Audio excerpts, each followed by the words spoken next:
Assalamualaikum warahmatullahi wabarakatuh. Salam hangat dari saya, Pade.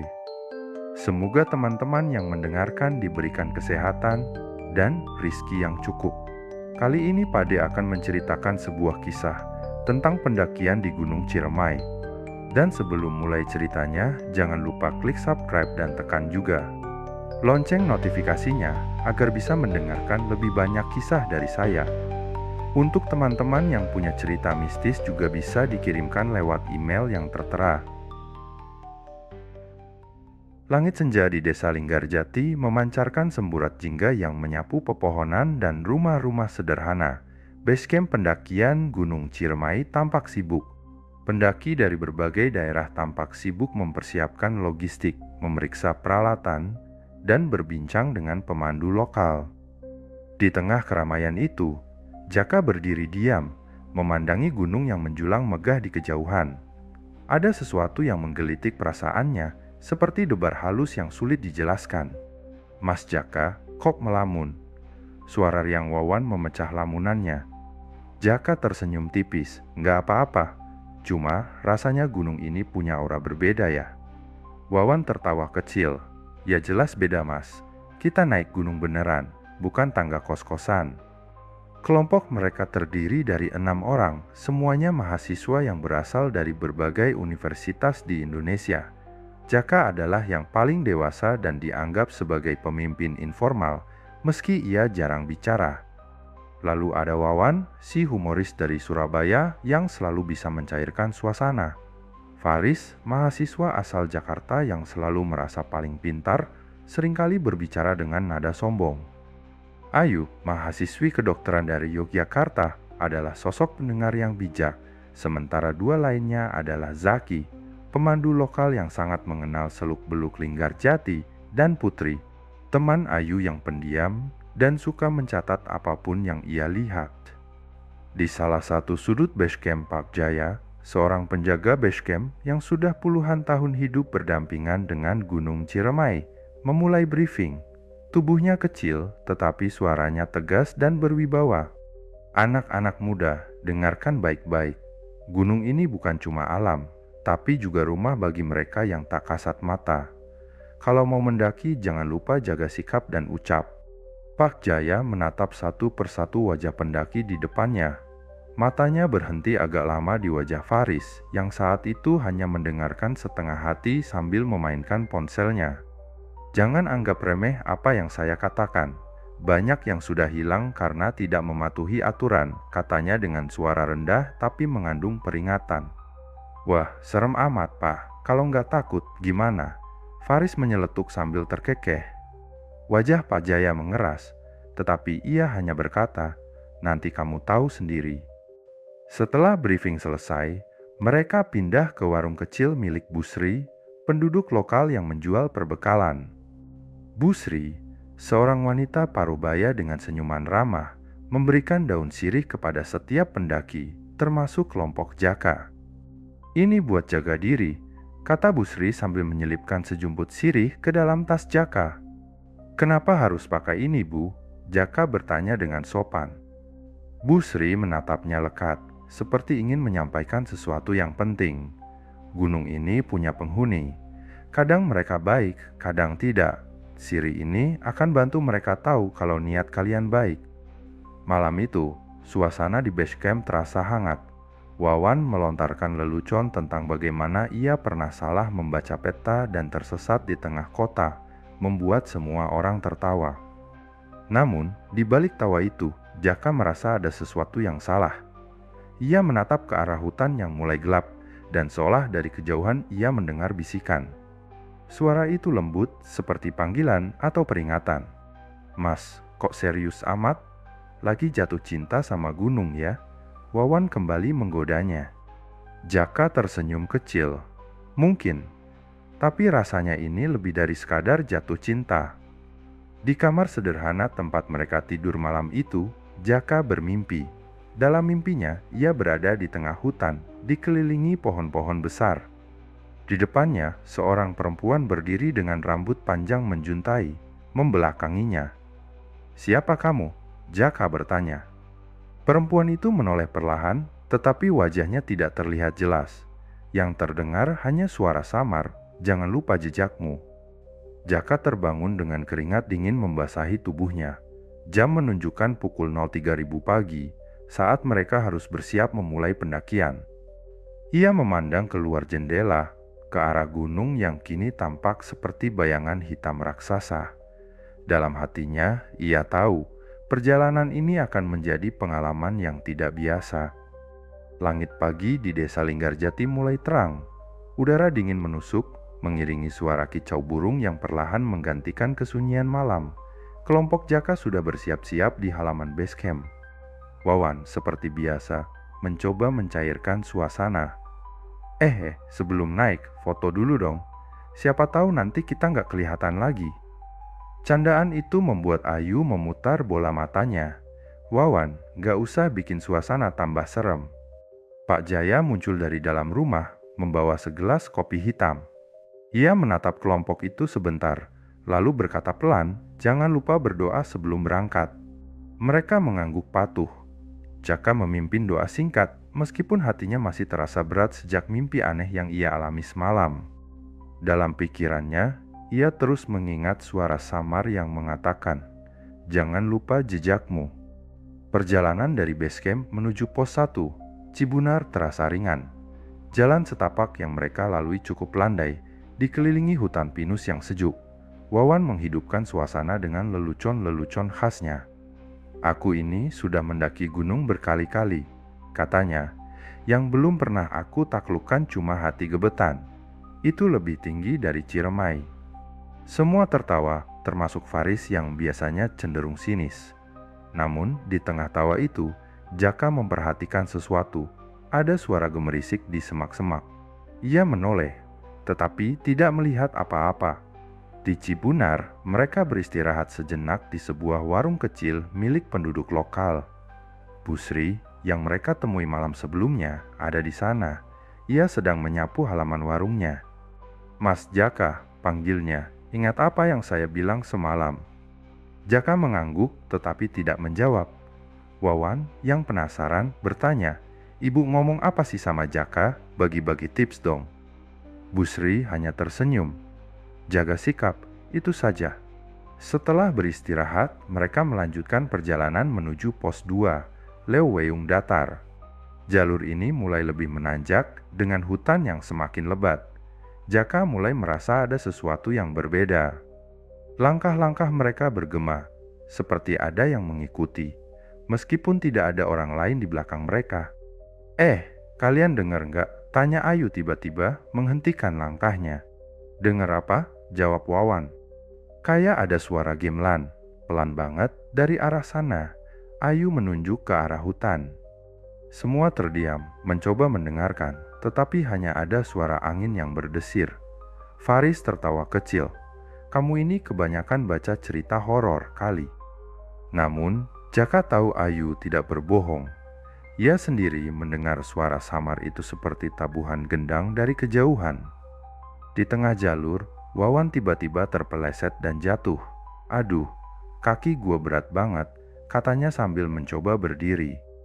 Zaki yang memimpin di depan menghampiri. "Mas, jangan banyak bercanda di sini," katanya dengan nada serius. Wawan mengangguk sambil menyeka keringat di dahinya. Tiba di pos 3, kondang amis, suasana kelompok mulai berubah. Jalur semakin curam, dan semua terlihat lebih serius. Mereka bertemu dengan pendaki lain yang turun lebih awal. Salah satu pendaki, seorang pria dengan wajah lelah, berkata kepada Zaki, "Mas, hati-hati di atas. Semalam ada suara-suara aneh di sekitar tenda kami." Wawan, yang biasanya ceria, tampak mulai sedikit gelisah. Mas Jaka, beneran ada suara-suara gitu di sini?" Jaka tidak langsung menjawab. Ia hanya berkata pelan, "Kita jangan terlalu banyak ngomong hal-hal aneh. Fokus aja." Di pos ini, mereka duduk di bawah pohon besar untuk beristirahat. Faris, yang dari awal perjalanan terlihat santai, mulai merasa bosan. Ia berjalan menjauh dari kelompok, menyusuri jalur kecil yang terlihat jarang dilewati. "Faris, jangan jauh-jauh," seru Zaki. "Tenang aja, cuma lihat-lihat kok," jawab Faris sambil melambaikan tangan. Namun, 5 menit berlalu dan Faris belum juga kembali. Jaka mulai merasa ada yang tidak beres.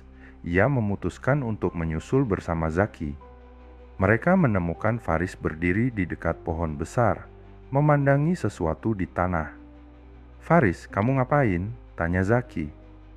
Faris menunjuk benda kecil di tanah, sebuah gelang rotan yang tampak usang. "Lihat, keren kan? Kayak peninggalan kuno." Zaki langsung memerintahkannya untuk tidak menyentuh benda itu.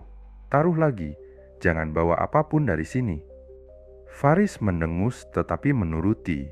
Namun Jaka tahu Faris tidak sepenuhnya mendengarkan.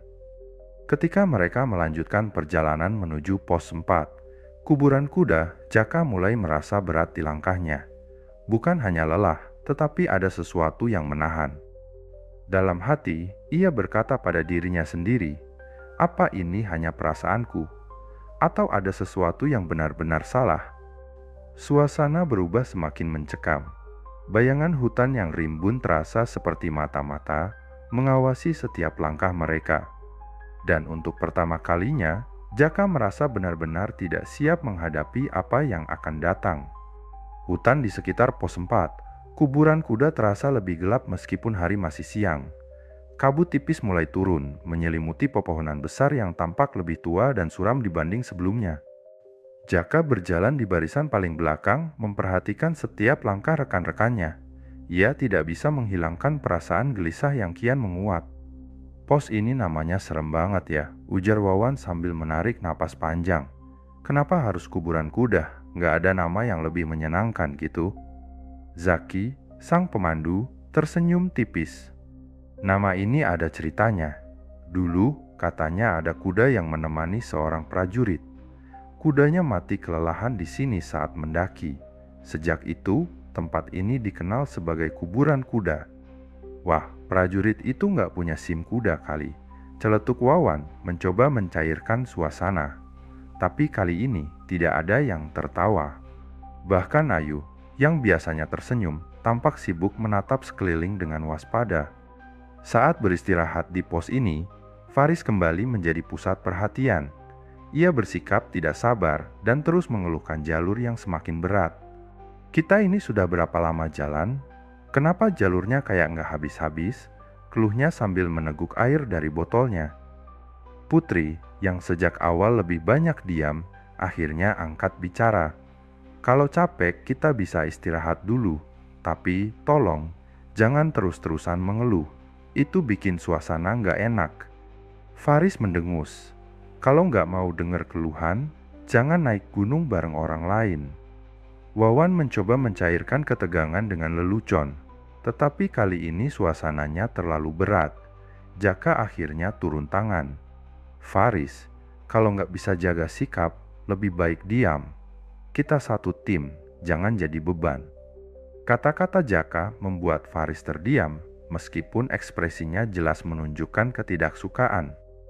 Ketika mereka bersiap melanjutkan perjalanan, Zaki menyarankan untuk berhenti sebentar dan berdoa di sebuah batu besar di dekat pos. Batu ini dipercaya sebagai tempat meminta izin untuk melanjutkan perjalanan ke atas, jelasnya. Semua anggota kelompok setuju kecuali Faris yang menolak mentah-mentah. "Ah, ini cuma mitos. Kenapa kita harus buang-buang waktu dengan hal kayak gini?" Zaki menatapnya tajam. "Kamu nggak harus percaya, tapi hormati. Ini bukan soal benar atau salah, tapi soal menjaga keseimbangan." Faris tetap tidak mau berdoa bersama.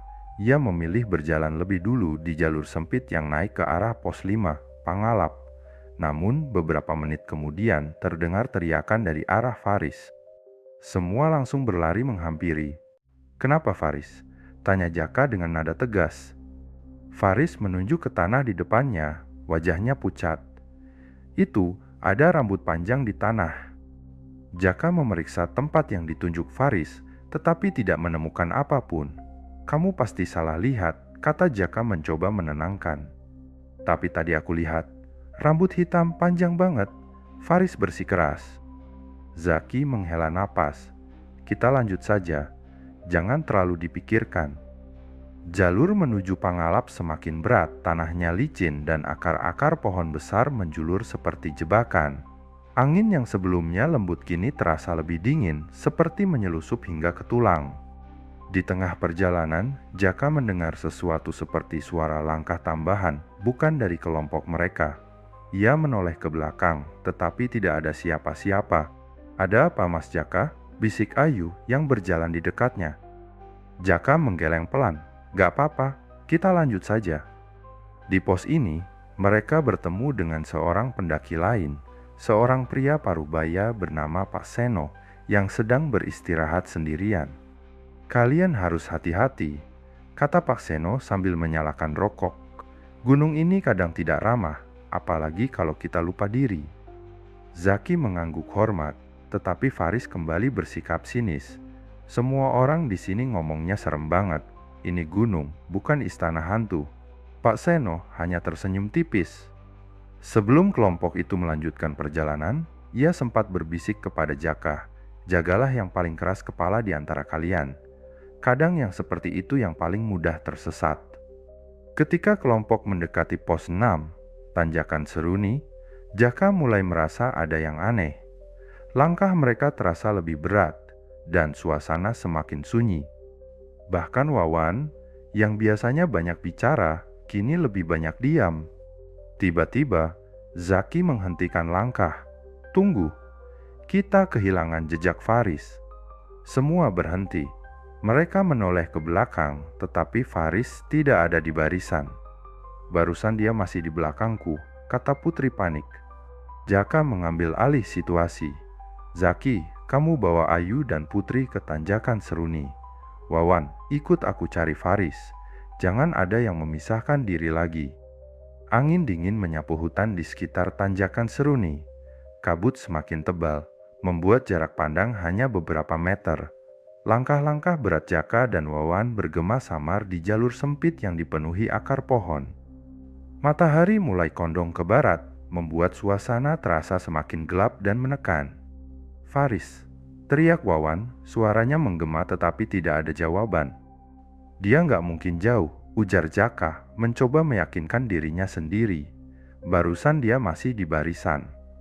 Namun, Wawan mulai menunjukkan raut khawatir. "Mas Jaka, gimana kalau dia tersesat?" Di tengah pencarian, Wawan berhenti tiba-tiba. "Mas, tadi aku lihat ada bayangan lewat di sana," katanya sambil menunjuk ke sisi kanan jalur. Jaka menoleh ke arah yang ditunjuk, tetapi hanya ada kabut pekat dan pepohonan yang berdiri diam. "Jangan fokus ke bayangan, kita cari jejaknya." Namun, Jaka tidak bisa mengabaikan rasa dingin yang tiba-tiba menyelusup ke punggungnya. Ada sesuatu yang salah di sini, tetapi ia memilih untuk tidak mengatakannya kepada Wawan, yang sudah cukup gugup. Sementara itu, Faris berjalan sendirian, tidak menyadari bahwa ia telah meninggalkan kelompok. Ia merasa jalur yang ia lewati terlalu sepi, tetapi ia tidak peduli. Dalam hatinya, ia masih kesal dengan semua orang, terutama Jaka yang terus mengatur. Berlebihan, gumamnya menendang kerikil di jalur. Namun langkahnya tiba-tiba terhenti. Di depannya ada sesuatu yang menarik perhatian, sebuah pohon besar dengan tali rotan yang melilit di salah satu cabangnya. Tali itu tampak seperti bagian dari gelang rotan yang ia lihat sebelumnya. Rasa penasaran membuatnya melangkah lebih dekat. Ia mendengar suara lirih, seperti seseorang berbisik dari dalam pohon itu. "Faris." Ia terdiam, merasa bulu kuduknya berdiri. Tapi Faris adalah Faris. Sifat arogan dan keras kepalanya membuat ia melawan ketakutannya. Siapa itu? Jangan main-main. Namun pohon itu tetap diam, seolah mengejek keberaniannya. Sementara itu, Jaka dan Wawan menemukan sesuatu di jalur, sebuah botol air milik Faris yang tergeletak di samping akar pohon. "Ini botolnya, Mas," seru Wawan dengan nada lega. Jaka mengambil botol itu, tetapi perasaan aneh kembali merayap di dadanya. Ia menatap sekeliling, mencoba merasakan sesuatu. Sekali lagi, ia mendengar suara langkah-langkah halus di belakangnya. "Wawan," kata Jaka perlahan, "kita jangan terlalu lama di sini. Rasanya ada yang tidak beres." Namun sebelum mereka bisa melanjutkan, Wawan berteriak pelan. "Itu Mas, ada seseorang di depan sana." Jaka melihat sosok samar berdiri di tengah kabut, tidak jauh dari mereka. Sosok itu tidak bergerak, hanya berdiri seperti memandangi mereka. "Faris!" teriak Wawan. Sosok itu perlahan bergerak menjauh, semakin masuk ke dalam kabut. Tanpa berpikir panjang, Wawan mengejarnya. "Wawan, tunggu!" seru Jaka, tetapi Wawan sudah terlalu jauh. Wawan akhirnya berhenti setelah mengejar sosok itu beberapa meter. Namun, yang ia temukan hanyalah sebatang pohon besar dan jalan buntu. Sosok itu telah hilang. "Wawan, jangan asal lari," ujar Jaka dengan napas terengah-engah setelah menyusulnya. "Kamu bisa ikut tersesat." Wawan hanya mengangguk, merasa bersalah. Tapi sebelum mereka bisa kembali ke jalur utama, Jaka merasakan sesuatu yang aneh di sekitar mereka. Udara terasa lebih berat, seperti ada sesuatu yang mengawasi dari balik pepohonan. Di sisi lain, Zaki, Ayu, dan Putri sudah sampai di tanjakan Seruni. Mereka mendirikan tenda darurat untuk berjaga-jaga jika malam tiba sebelum Faris ditemukan. Ayu tampak gelisah, terus menatap ke arah jalur yang mereka lewati. "Mas Zaki, mereka terlalu lama. Jangan-jangan mereka juga." Ayu tidak sanggup melanjutkan kata-katanya. Putri mencoba menenangkan Ayu. "Kita harus percaya pada Mas Jaka. Dia pasti bisa membawa mereka kembali." Namun, Zaki yang biasanya tenang tampak sedikit cemas. Ia tahu bahwa semakin lama mereka terpisah, semakin sulit untuk kembali bersama. Langit semakin gelap dan kabut semakin tebal. Jaka dan Wawan akhirnya memutuskan untuk berhenti di bawah pohon besar sambil menyalakan senter. Mereka tahu bahwa mencoba mencari jalan dalam gelap hanya akan membuat mereka semakin tersesat. "Mas, kita bakal baik-baik saja kan?" tanya Wawan dengan nada ragu. Jaka tidak langsung menjawab. Dalam hati, ia berdoa agar mereka bisa kembali dengan selamat dan menemukan Faris. Di kejauhan, mereka mendengar suara aneh seperti suara gamelan yang perlahan mendekat. Wawan menggenggam lengan Jaka dengan erat. "Mas, itu suara apa?" Namun, sebelum Jaka bisa menjawab, kabut di depan mereka mulai bergerak, seolah membuka jalan ke sesuatu yang tidak bisa dijelaskan. Kabut tebal masih menyelimuti hutan di sekitar tanjakan Seruni. Udara malam terasa menusuk tulang, dan hanya cahaya kecil dari senter Jaka dan Wawan yang memecah kegelapan. Suara gamelan yang samar-samar terdengar di kejauhan membuat bulu kuduk Wawan meremang. "Mas, aku nggak mau main-main lagi.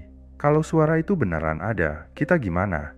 bisik Wawan sambil melirik ke arah Jaka. "Kita tetap di sini," jawab Jaka dengan nada tegas. Meskipun dalam hati, ia juga diliputi rasa takut. Jangan beranjak, jangan ikuti suara apapun. Namun, suara itu semakin jelas. Nada-nada gamelan terdengar seperti berasal dari sebuah upacara. Suara kendang dan gong bercampur dengan suara langkah-langkah kecil di antara dedaunan. Jaka menggenggam tali tasnya erat-erat. Ia tahu ada sesuatu yang tidak biasa sedang terjadi di sekitar mereka. Wawan yang masih memegang senter tiba-tiba berteriak pelan, "Mas, lihat itu." Di tanah terlihat bekas jejak kecil yang aneh, seperti cetakan kaki seseorang tetapi ukurannya tidak wajar, lebih kecil dari jejak manusia normal. Jejak itu tampak basah meskipun tanah di sekitar mereka kering. "Ini bukan jejak Faris," ujar Jaka menunduk untuk memeriksa lebih dekat. Ia mendapati jejak itu mengarah ke sebuah pohon besar di sisi jalur. Pohon itu tampak berbeda dari yang lain, kulitnya hitam legam, dan akar-akarnya seperti menjalar ke segala arah. "Mas, kita pergi aja," kata Wawan dengan nada memohon. "Aku nggak mau kena masalah." Jaka mengangguk, tetapi saat mereka hendak beranjak, suara gamelan berhenti tiba-tiba. Hening menyelimuti hutan. Hanya ada suara napas mereka berdua yang terdengar. Di tempat lain, Faris duduk bersandar di akar pohon besar.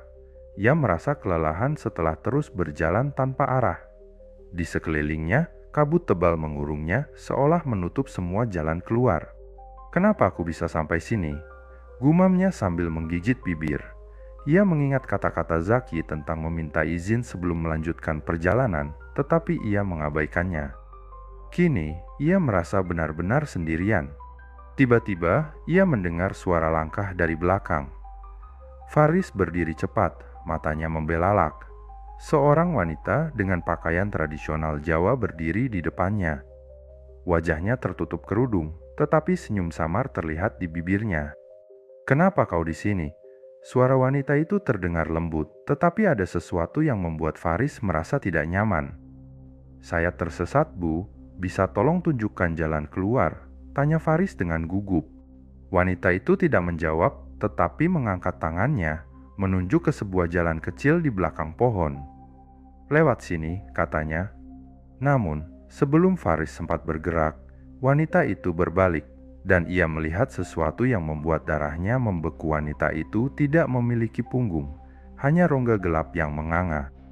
Jaka dan Wawan akhirnya memutuskan untuk berjalan kembali ke jalur utama. Di tengah perjalanan, mereka mendengar suara langkah dari arah lain. Mereka berhenti, berharap itu adalah Faris. "Faris!" teriak Jaka. Dari balik kabut, Faris muncul terlihat lelah dan bingung. "Mas Jaka, akhirnya aku ketemu kalian." Wawan langsung memeluk Faris. "Gila kamu, Riz. Kita pikir kamu udah hilang." Namun, Jaka memperhatikan sesuatu yang aneh. Mata Faris tampak kosong, seperti sedang melihat sesuatu yang tidak terlihat oleh orang lain. "Faris, kamu gak apa-apa?" tanyanya hati-hati. Faris hanya mengangguk pelan, tetapi ia tidak menjawab. Ia memegang sesuatu di tangannya, seuntai gelang rotan yang sebelumnya tidak ada. Mereka bertiga akhirnya berhasil kembali ke Tanjakan Seruni, tempat Zaki, Ayu, dan Putri sudah menunggu dengan cemas. Saat Faris muncul, semua menghela napas lega. "Kamu kemana aja?" tanya Zaki dengan nada keras. "Kamu tahu nggak kita semua panik nyari kamu?" Faris hanya menggeleng. "Aku nggak tahu, aku jalan aja terus, sampai di tempat itu." "Tempat apa?" tanya Ayu dengan mata membelalak. "Tadi aku ketemu seseorang, tapi aku nggak yakin itu orang beneran," kata Faris pelan. Suasana mendadak hening.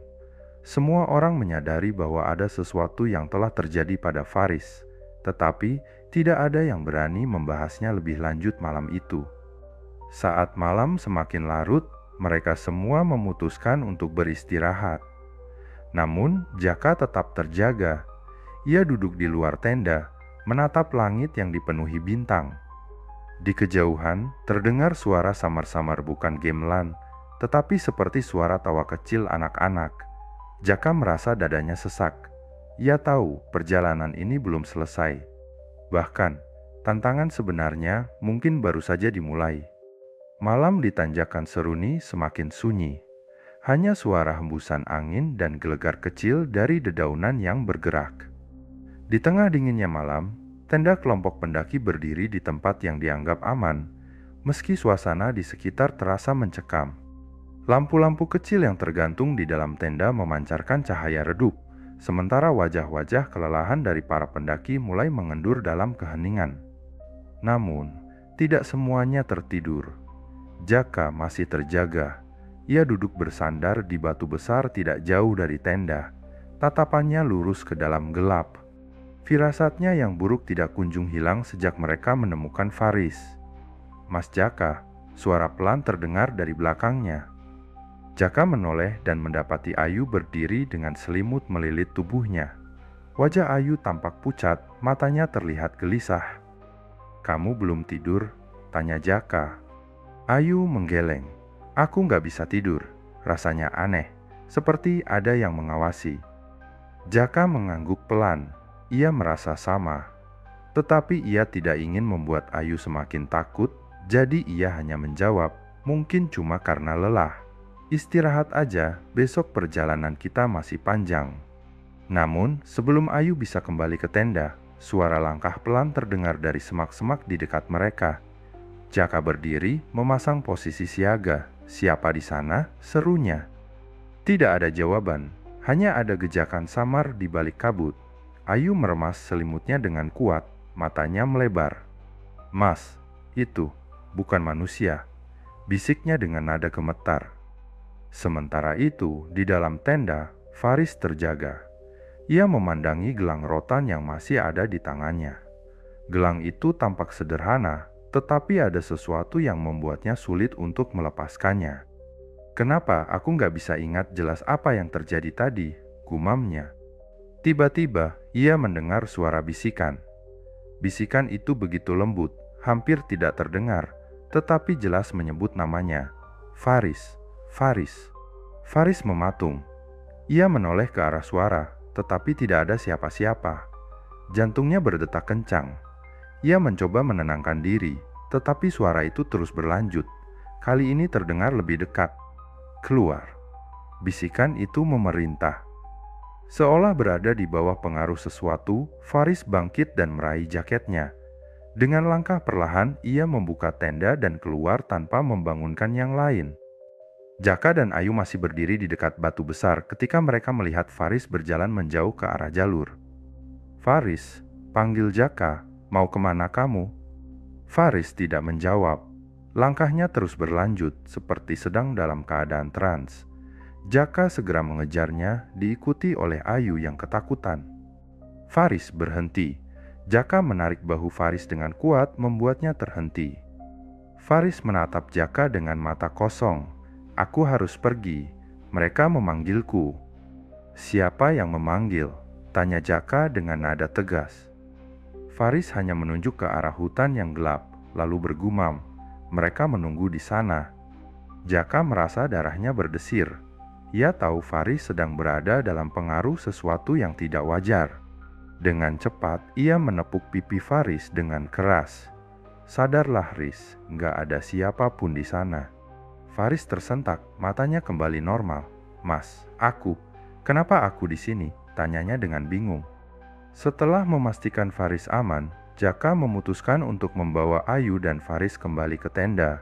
Namun, di tengah perjalanan, mereka mendengar suara lain, kali ini lebih jelas. Suara itu bukan lagi gamelan, melainkan suara seperti anak-anak tertawa. "Apa itu?" Ayu memeluk lengan Jaka dengan erat. Jaka mencoba tetap tenang, meskipun dadanya terasa sesak. "Abaikan, jangan hiraukan suara apapun, fokus ke tenda." Namun, saat mereka hampir sampai, mereka melihat sesuatu yang membuat mereka semua membeku. Ada bayangan samar di depan tenda mereka seperti seorang anak kecil yang berdiri diam, menghadap ke arah tenda. "Mas, itu." Suara Ayu nyaris tak terdengar. Jaka menyalakan senternya ke arah bayangan itu, tetapi sosok itu menghilang seketika. Yang tersisa hanyalah kabut yang bergulung perlahan. Malam itu berlalu dengan penuh ketegangan. Pagi harinya, kelompok pendaki tampak lelah dan gelisah. Zaki yang biasanya tenang memutuskan untuk berbicara dengan Jaka. "Mas, kita harus segera turun. Aku nggak mau ada yang kenapa-kenapa," katanya. Jaka mengangguk. "Aku juga berpikir begitu. Gunung ini jelas bukan tempat yang ramah." Namun, sebelum mereka berkemas, seorang penduduk lokal yang lewat di jalur mendekati mereka. Pria tua itu membawa kayu bakar di punggungnya, tetapi tatapannya penuh arti saat melihat Faris.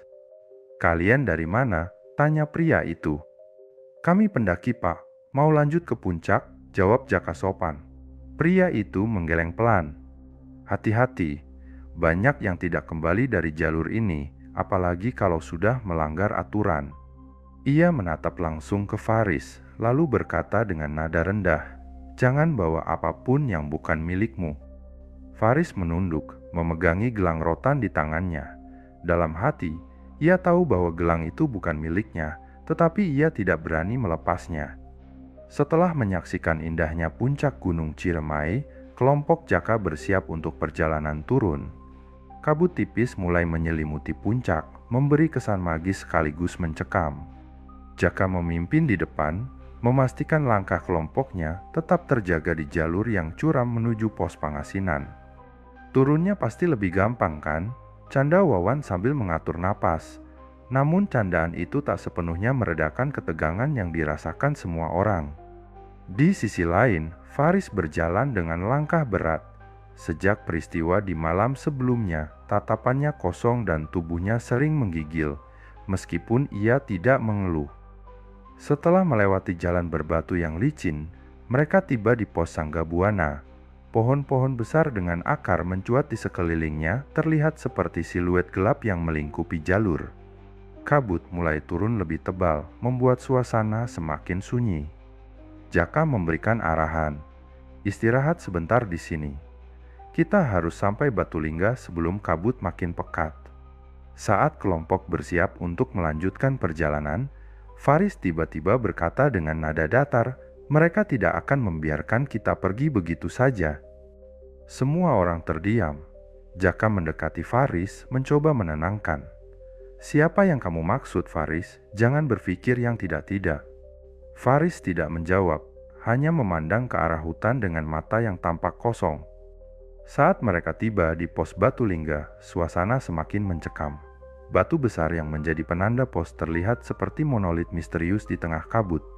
Di sini, Faris kembali bertingkah aneh. Ia duduk bersila di depan batu besar itu, seperti sedang berbicara dengan seseorang yang tak terlihat. "Faris, ayo kita lanjut. Jangan main-main," kata Ayu, cemas. Namun, Faris hanya bergumam, "Mereka marah. Ada yang kita ambil, sesuatu yang bukan milik kita." Semua orang semakin panik. Wawan berusaha mencairkan suasana dengan candaan, tetapi tidak ada yang menanggapi. Jaka memutuskan untuk menarik Faris berdiri dan memaksanya berjalan menuju pos Bapatere. Ketika kelompok tiba di pos Bapatere, kabut mulai menipis, tetapi suasana tetap tidak tenang. Ayu dan Putri terlihat semakin gugup, sementara Wawan yang biasanya humoris, kini lebih banyak diam. "Kenapa suasana di sini kayak gini ya? Rasanya beda," bisik Putri kepada Ayu. Jaka menyadari ketegangan itu dan mencoba menguatkan. "Kita harus tetap fokus. Setelah ini, jalur lebih mudah, jangan terpancing suasana." Namun, di tengah perjalanan menuju pos tanjakan Seruni, Faris tiba-tiba berhenti lagi. Ia menunjuk ke arah pohon besar di pinggir jalur. "Di sana, mereka berdiri di sana," bisiknya. Semua orang memandang ke arah yang ditunjuk Faris, tetapi tidak ada apa-apa selain pohon yang menjulang tinggi. "Sudah, Faris. Jangan bikin suasana makin tegang," kata Zaki dengan nada agak tinggi. Namun, Faris tidak bergeming. Ia terus memandang ke arah pohon itu, membuat bulu kuduk semua orang meremang. Ketika kelompok tiba di pos Leweyung Datar, suasana semakin aneh. Angin yang berembus membawa suara seperti gumaman samar. Semua orang merasa merinding, tetapi tidak ada yang berani membahasnya. Faris semakin tidak terkendali. Ia mendadak berlari ke arah hutan, membuat Jaka dan Zaki harus mengejarnya. Setelah beberapa menit, mereka menemukannya duduk di bawah pohon, menggenggam sebuah gelang rotan yang sebelumnya tidak ia miliki. "Faris, dari mana kamu dapat itu?" tanya Jaka dengan nada tegas. Faris hanya tersenyum tipis, matanya tampak kosong. "Sudah dikembalikan. Mereka puas sekarang." Setelah perjuangan panjang, kelompok akhirnya tiba di base camp Linggarjati. Tubuh mereka lelah, tetapi pikiran mereka dipenuhi pertanyaan yang tak terjawab. Faris duduk diam di sudut, terus memandangi gelang rotan di tangannya. "Kamu baik-baik saja, Faris?" tanya Ayu. Faris menoleh perlahan, lalu berkata dengan suara datar, "Mereka mengikutiku sampai sini." Malam itu, Jaka tidak bisa tidur. Ia terus memikirkan perilaku Faris dan kejadian aneh selama perjalanan turun. Suara gamelan samar terdengar dari arah gunung, membuatnya merinding. Ia memandang puncak Ciremai yang kini tertutup kabut tebal. Dalam hati, ia tahu cerita ini belum selesai.